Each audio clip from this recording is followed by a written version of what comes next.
இந்த உலகத்தில் ஒவ்வொருவருக்கும் ஏன் ஒரு ஒரு பொருளுக்குமே ஒரு மதிப்பு இருக்குது. நம்மள எத்தனை பேருக்கு நம்மளுடைய மதிப்பு தெரியும்?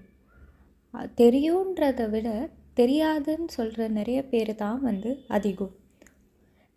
சில நேரங்களில் நம்மையே தவறான இடத்தில் வைத்து நம்முடைய மதிப்பு குறைவாக தான் தோன்றும். ஆனால் சரியான இடத்தில் வைத்தால்தான் நம்ம மதிப்புள்ளவன் என்பதை கருதப்படுவோம். இதை உணர்த்துகிற ஒரு சிறிய கதையை நம்ம இன்றைக்கி பார்க்கலாம். மதிப்பில்லாத கல். ஒரு சிறுவன் தன் தந்தையிடம் சென்று கேட்டான், அப்பா, நான் எவ்வளவு மதிப்புள்வேன் என்று கேட்டான். அதற்கு அப்பா சிறுவனிடம் கையில் ஒரு கல்லை வைத்து இது மார்க்கெட்டில் விற்க சொன்னார். ஆனால் கல்லின் விலையை சொல்லக்கூடாது என்ற குறிப்புடன் சிறுவனை மார்க்கெட்டிற்கு அனுப்பி வைத்தார். மார்க்கெட்டில் வந்த ஒருவர் அந்த கல்லை பார்த்து, நான் இதற்கு 100 ரூபாய் தருகிறேன் என்றார். சிறுவன் வீடு திரும்பி அப்பாயிடம் சொன்னார், இதற்கு 100 ரூபாய் தருறேன் அப்படின்னு சொன்னாங்க.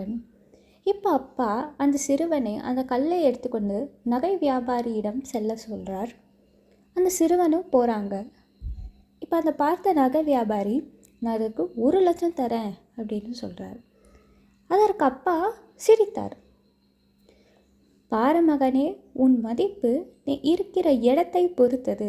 தவறான இடத்தில் நீ மதிப்பில்லாதவன் போலதான் தோன்றுவாய், ஆனால் சரியான இடத்தில் நீ மதிப்பற்றவன் என்ற குறிப்பிட அப்பா தனது பையனுக்கு பெரிய வாழ்க்கை பாடத்தை கற்றுக் கொடுத்துருக்குறாங்க. அதாவது, உன்னை நீயே குறைவாக நினச்சிடக்கூடாது.